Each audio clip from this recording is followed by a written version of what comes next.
Hello everyone, just wanted to do a quick video here about the first time I ever did a upgrade to my car. I updated the low beams on my 2015 Toyota Camry.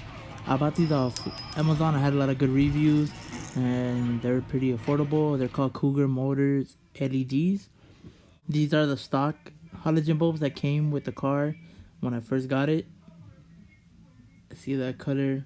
I didn't really like it, and obviously everyone is gonna update to LEDs. They last longer, they look much nicer on the car, especially with the silver tone, the whole car.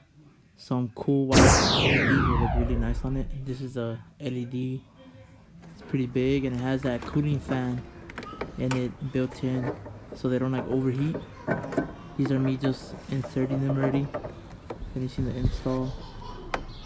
It's just easy plug and play to just update your lights. You could do it. Anyone could do it. It's not that hard.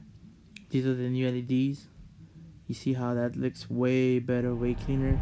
These were pretty bright. Even for what they were for, I think they were under $40 on Amazon, and I got them like literally the next day I ordered them. It was pretty good deal. I did have them for about 6 months until I updated to new LEDs that I had bought. I had that video uploaded too on my channel. They're called Ox Beam. I got the kit, the high beam and the low beam together under $100, so you guys can check that out too. And I put the links down below. You guys can check them out. So guys, that's pretty much it. Thank you for watching. Subscribe. I will be uploading a lot more videos. Thank you. Have a good day.